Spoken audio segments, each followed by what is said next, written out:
मैंने अपनी दादी से पूछा कि दादाजी कितने पैसे कमाते थे। तो दादी ने बताया कि बेटा उस टाइम पर 1970s की बात अगर मैं करूं तो तेरे दादाजी महीने के 200 से 400 रुपए के बीच में कमा लेते थे। तो मैं हैरान हो गया कि 200 रुपए महीना, बस इसमें होता ही क्या होगा।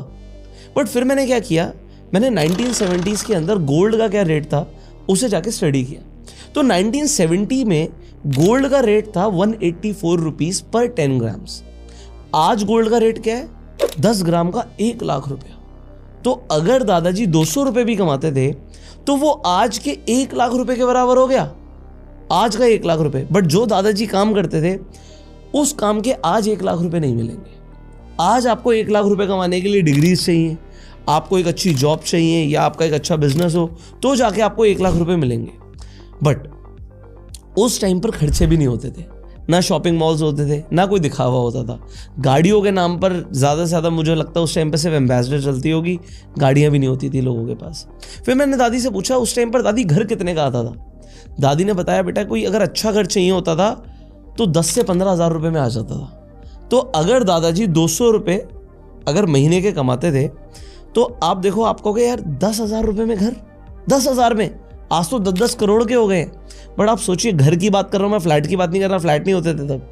तो 10,000 रुपये के अंदर अगर घर आता है तो अगर आप 200 रुपये महीने से साल का देखोगे तो 2400 रुपये बनता है। तो 4 साल की कमाई से मोटा मोटा एक घर आ जाता था। क्या आज आपकी 4 साल की कमाई से घर आ सकता है?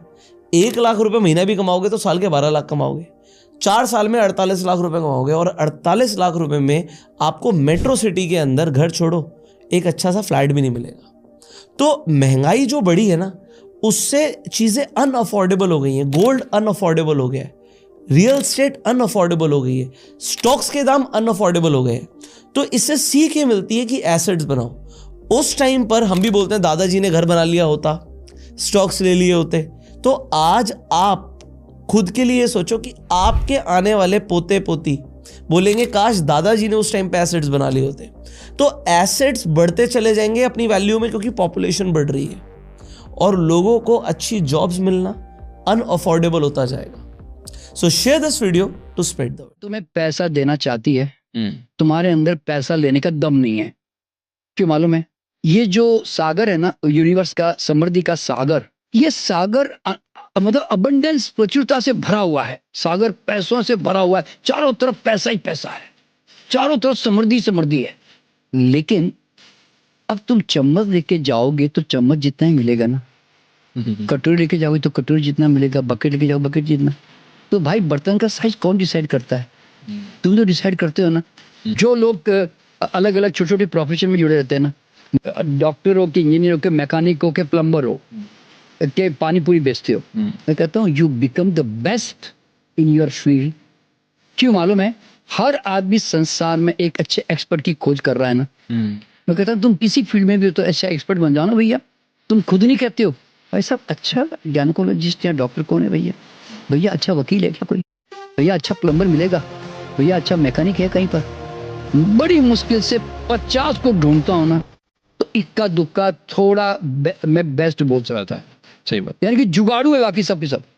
एक एसी वाले को बुलाता हूँ ना तो जुगाड़ू। सवाल पैदा क्या होता है? पैसा तो तुम्हें लोग देने को तैयार है यार। आज एक डॉक्टर हार्ट का ऑपरेशन करता है, बाईपास सर्जरी करता है, 5 लाख रुपए लेता है। एक डॉक्टर करता है 2 लाख ही लेता है। तो लेकिन लोग फिर भी याद रखना 5 लाख वाले के पास ज्यादा भागते हैं। वो कहता नहीं भैया बड़ी पैसा ज्यादा लगे कोई दिक्कत नहीं है।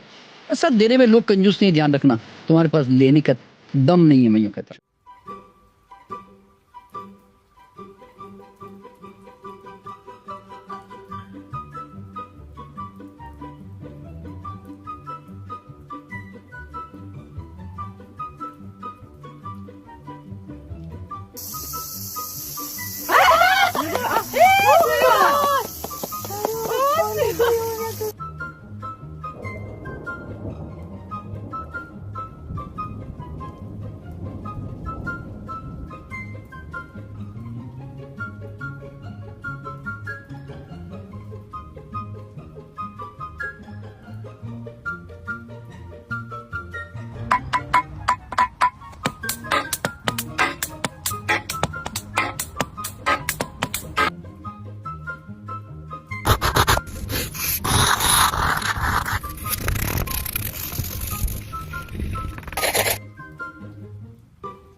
भी रोल होगा जो आपको लगा होगा कि हाँ भाई ये रोल तो कर लिया मैंने, लेकिन बाद में आपको लगा कि नहीं ये नहीं, बहुत सारे ऐसे रोल हैं जी। एक दिल का डॉक्टर करके मैंने एक फिल्म की थी, मैं देखता हूँ तो घबरा जाता हूँ। अच्छा, जो किरण जी हैं मेरी वाइफ, वो मेरे साथ फिल्म देखने जाती हैं हाथ में बाजू डाल के, तो अगर मैंने बुरी एक्टिंग की है तो वो थोड़ी देर बाद वो हाथ जो निकल जाता था। फिर अगर और बुरी एक्टिंग की थी तो सडनली वो मुझसे दूर होके बैठ जाती थी। और बुरी एक्टिंग की थी तो वो मेरी चूंटी काटती थी कि तुम क्यों मुझे बेइज्जती करवा रहे हो। एक फिल्म थी निगाहें जो थी वो नगीना के बाद आई थी, हरमेश मल्होत्रा जी की। उसमें थे वो अपना अमरीश जी ने उसमें सपेरे का रोल किया था। तो नगीना में सपेरे अमरीश पुरी जी के कैरेक्टर की डेथ हो जाती है। तो जब निगाहें पार्ट 2 नगीना थी, वो जब बनने लगी तो हरमेश मल्होत्रा जी ने मुझे उनके रोल में लिया। तो मेरे जहन में आ गया कि अब मैं ऐसा रोल करूंगा कि लोग अमरीश जी को भूल जाएंगे। तो मैंने हर सीन में जान डाल दी, ऐसा ज़बरदस्त धमाकेदार सीन किया, ज़ोर ज़ोर से बोला। जब डबिंग हो रही थी उस फिल्म की, पिक्चर के बाद डबिंग होती है जिसमें आप अपनी फिल्म देखते हैं, आवाज़ दोबारा डालते हैं। तो मैंने सोचा कुछ मैंने ज़्यादा कर दिया है, ऐसा नहीं करना चाहिए था, बुरी एक्टिंग कर दी। मगर रिलीज़ से 5 दिन पहले पूरन चंद्र राव जो उसके डिस्ट्रीब्यूटर थे, उन्होंने मुझे ब्लू लेबल की एक विस्की भेजी। मैंने ज़िंदगी में कभी ब्लू लेबल पी नहीं थी, और उसमें लिखा था what a great performance in निगाहें। मैंने कहा यार मुझे अपना अवलोकन करना ही नहीं आता, मुझे समझ नहीं आता कि मैं अच्छी एक्टिंग कर रहा हूँ या बुरी एक्टिंग कर रहा हूँ। मैंने अपने आप को बुरा कहा। पूरन चंद्र राव जी ने, डिस्ट्रीब्यूटर ने मेरे को बोतल भेजी है ब्लू लेबल की। मैंने यश चोपड़ा जी, उनकी वाइफ रेखा जी के साथ में काम कर रहा था, उनको, किरण जी और 2-3 लोगों को बुला लिया कि हम रिलीज़ होने से पहले फिल्म देखते हैं। फिल्म शुरू हो गई, किरण जी ऐसे मेरे साथ गले लगा के हाथ डाल के गई। पिक्चर शुरू हो गई, एक रील के बाद पैम जी थोड़ा खांसने लगी।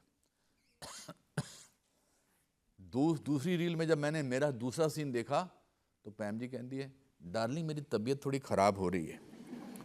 तीसरी रील में यश जी कहते हैं कितनी और बची है। और चौथी रील में मुझे लगा कि हे भगवान यहाँ भूचाल आ जाए, सांप आ जाए, कोई ऐसा वो उसको हार्ट अटैक हो जाए जो बेचारा पीछे पिक्चर चला रहा है, क्योंकि इतनी बुरी एक्टिंग मैंने की थी। और किरण जी उठ के चली गई। तो ऐसी बहुत सारी फिल्में हैं जिनमें मैंने अच्छा काम नहीं किया। मगर work is much more important than the quality of work sometime. रोज सुबह निकलना चाहिए, क्योंकि काम से ही काम मिलता है, कोई काम नहीं होता, ऐसा कोई दुनिया में नहीं। 1100 ईसा पूर्व प्राचीन मिस्र के राजघराने मिट्टी और पत्थर से एक ट्रपीजॉइड शेप्ड मकान बनाते थे, जिसे वो अपने दिवंगत परिजनों की याद में समर्पित करते थे। जब कोई दुनिया से जाता तो उस मकान की छत से नीचे एक सीधा रास्ता खोदकर अंत में एक चौड़ा कक्ष बनाया जाता, वहीं उन्हें दफनाया जाता था। फिर उसी रास्ते को मिट्टी और पत्थरों से भरकर बंद कर दिया जाता था ताकि कब्र सुरक्षित रहे। इसे ही प्राचीन मिस्र की शुरुआती मस्ताबा कहा जाता है। लेकिन जब बात फेरो की आती थी, जो सत्ता का प्रतीक था, तो उसे अपने जीवन के कीमती सामानों को संभाल कर रखने के लिए बड़ी मस्ताबा की जरूरत होती। चोरी से बचाव के लिए मस्ताबा का आकार और भी बड़ा किया जाता, ताकि नीचे की संरचना पूरी तरह ढक जाए। फिर भी सुरक्षा को लेकर चिंता बनी रहती, इसलिए आदेश दिया गया कि मस्ताबा की और भी मंजिलें ऊपर बनाई जाएं। लेकिन ऊंचाई बढ़ने से समस्या हुई। अब सीधे ऊपर से शव को टूम तक पहुंचाना मुमकिन नहीं रहा। तब कारीगरों ने दूर से एक लंबी ढलान वाली टनल बनाई जो टूम तक जाती थी। इसमें रास्ते में कई चुपचाप बंद होने वाले दरवाजे और लेजर जैसे सुरक्षा तंत्र लगाए गए, जिससे कोई बाहरी व्यक्ति अंदर न पहुंच सके। यही था मिस्र का पहला स्टेप, पिरामिड। बाद के फिरौन ने देखा कि अगर इन सीढ़ियों के बीच की जगह को पत्थरों से भर दिया जाए तो एक और अधिक परफेक्ट पिरामिड बन सकता है। लेकिन 54 डिग्री का ढलान बहुत ज्यादा निकला। पिरामिड की ऊंचाई बढ़ते ही उसका ढांचा अनस्टेबल हो गया और गिरने का खतरा पैदा हो गया। इसलिए मजबूरन ऊपर के हिस्से का ढलान घटाया गया और यही जन्म हुआ एक अजीबोगरीब दिखने वाले बैंड पिरामिड का। 100 साल बाद मशहूर फेरो खुफू ने पहले के अनुभवों को ध्यान में रखते हुए 51 डिग्री के संतुलित एंगल के साथ 2,30,000 पत्थर का इस्तेमाल कर गीजा में एक शानदार पिरामिड खड़ा किया। 147 मीटर ऊंचा, पूरी तरह सटीक संरचना। लेकिन समस्या फिर भी बनी रही। लंबे टनल जैसे रास्ते आसानी से पिरामिड के बाहर से खोदे जा सकते थे, इसलिए एंट्री पॉइंट को सतह से 18 मीटर दूर बनाया गया। वहां से एक पत्थरों से ढकी, झुकी हुई और नीची टनल सीधे नीचे के बैरियल चेंबर तक जाती थी। पर खुफू ने एक और जरूरी बात नोटिस की। उसका पिरामिड इतना विशाल था कि अगर टूम को बीच के हिस्से में बनाया जाए तो वो न सिर्फ सन गॉड के और करीब होगा, बल्कि पहले से ज्यादा सुरक्षित भी रहेगा। बाद में एक और हिडन चेंबर चेम्बर पिरामिड के और भी नीचे जोड़ा गया और अंत में ऊपर नीचे आने जाने के लिए असेंडिंग और डिसेंडिंग टनल्स के बीच एक नई मिडिल पैसेज बनाई गई और यही हुआ मिस्र के सबसे बड़े पिरामिड खुफू पिरामिड का जन्म। 2,30,000 पत्थरों में से हर एक का वजन एक बड़े ट्री ट्रंक जितना भारी था। बेस की चारों डायरेक्शंस पूरी तरह से नॉर्थ साउथ ईस्ट वेस्ट से अलाइंड थी और किनारों की लंबाई में डिफरेंस सिर्फ 2 मिलीमीटर था। सवाल ये उठता है, क्या वाकई ये इजिप्शियंस ही थे जिन्होंने इसे बनाया था?